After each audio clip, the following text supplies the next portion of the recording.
আপনার সন্তান কখন বাইরে যায়, কখন বাসায় ফিরে, এটা আপনিই জানেন।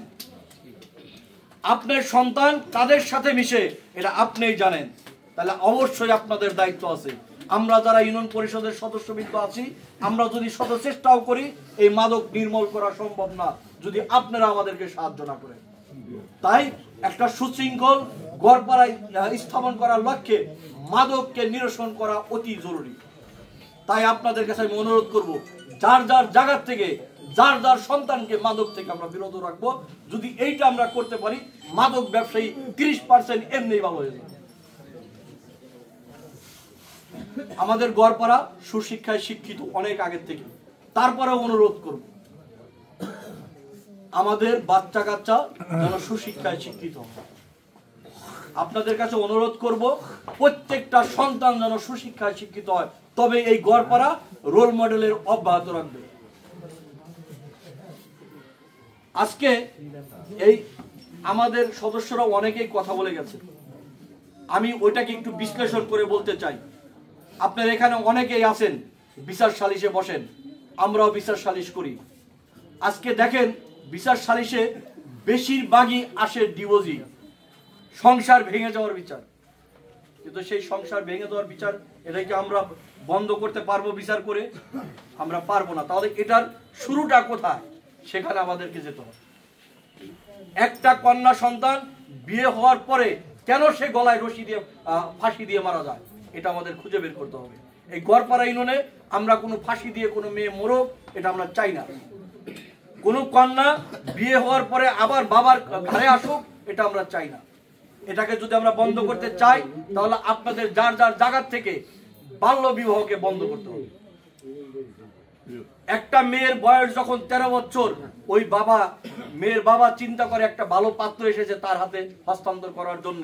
কিন্তু যখন 5 বছর পর বা 6 বছর পর আধুনিকতার ছোঁয়ায় ওই হাজব্যান্ডের সাথে ওই মেয়ে যখন অ্যাডজাস্টমেন্ট হতে পারে না, ঠিক তখনই বিচ্ছেদের ঘটনা ঘটে। তাই আমি আপনাদের কাছে অনুরোধ করব, যার যার জায়গা থেকে অবশ্যই বাল্য বিবাহ বন্ধ করব। যদি আপনারা বাল্য বিবাহ বন্ধ করতে না পারেন, আমাদের সদস্যদেরকে বলবেন। সদস্যদেরকে যদি না পারে, তাহলে আমাকে বলবেন। আমি না পারলে প্রশাসনের মাধ্যমে গড়পাড়াতে বাল্য বিবাহ নিরসন করবো ইনশাআল্লাহ। এখানে আমি আরেকটা সবচেয়ে আমাদের কষ্টদায়ক বিষয়, এটা আমাদের সদস্যরা অনেকে বক্তৃতার মাধ্যমে বলে গেছেন, তারপরে আমি আরেকটু বলি। আজকে আপনার সন্তান জন্মগ্রহণ করার পরে যখন টিকা দিতে যাচ্ছেন, টিকা দিচ্ছে না। স্কুলে ভর্তি করতে যাচ্ছেন, ভর্তি করতেছে না। আবার কি কারণে করতেছেন? একটা জন্ম নিবন্ধনের জন্য। সেই জন্ম নিবন্ধনটা যদি সঠিক সময়ে করতেন, তাহলে এই হয়রানির শিকার হতে হতো না। আপনারা এমন সময়ে যান জন্ম নিবন্ধন করার জন্য সদস্যের কাছে বা ইউনিয়ন পরিষদে, ঠিক সঠিক সময়ে তৎক্ষণাৎ জন্ম নিবন্ধন করা কষ্ট হয়ে যায়। আপনারা জেনে খুশি হবেন। আমি তাই অনুরোধ করব সবাইকে জন্ম নিবন্ধনের আওতায় আসার জন্য। আপনারা ভাবতে পারেন, আমাদের তো বয়স অনেক হয়েছে, আমাদের জন্ম নিবন্ধন কি প্রয়োজন? যখন মৃত্যুবরণ করবেন, ঠিক ওই মুহূর্তে আপনাদের যে স্থাবর অস্থাবর সম্পত্তি আছে, সেই সম্পদ যখন হস্তান্তর প্রয়োজন হবে, আপনাদের যদি কারো ব্যাংক লোন থাকে, তার সেই ব্যাংক লোন যখন সমাপ্তি করতে হবে, তখন কিন্তু তাদের মৃত্যু সনদ দরকার। আর সেই মৃত্যু সনদের প্রয়োজনে আবার আপনাকে জন্ম সনদ করতে হবে। আর এই দুইটা কাজ যখন আবার একত্রিত করতে যাবেন, আপনি সঠিক সময়ে কিন্তু কাজটা করতে পারবেন। তাই আমি সবাইকে অনুরোধ করব, আপনারা সবাই জন্ম নিবন্ধন করবেন। আপনাদের প্রশ্ন উঠতে পারে যে আমরা জন্ম নিবন্ধন করতে গেলে তো 5 দিন ঘোরা লাগে।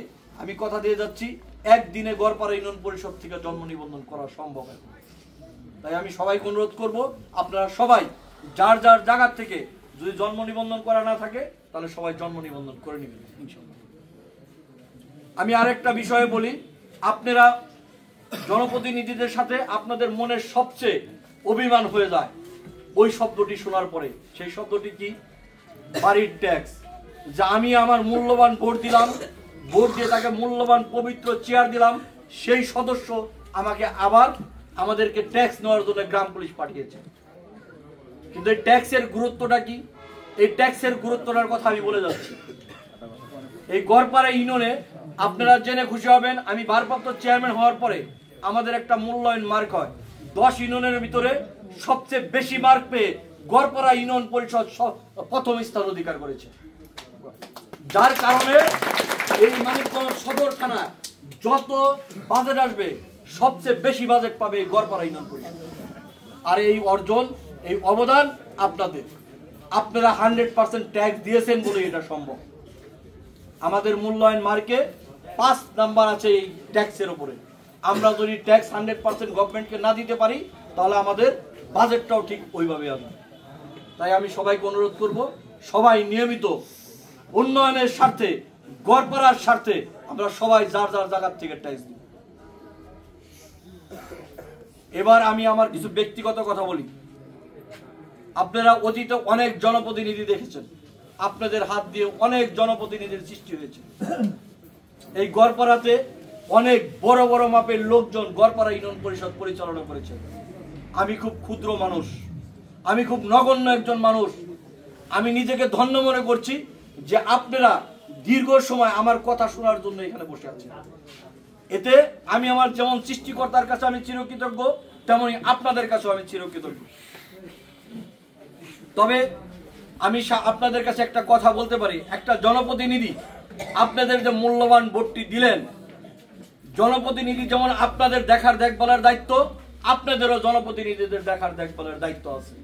কারণ আপনারা যে মূল্যবান ভোটটি দিলেন, এই ভোটের বিনিময়ে যে পবিত্র চেয়ার আপনারা দিয়েছেন, সেই চেয়ারে বসে একজন জনপ্রতিনিধি সৎ উপায়ে ইনকাম করছে কিনা, সে অসৎ উপায়ে চলছে কিনা, সে বিচার বাণিজ্য করছে কিনা, এইটার যে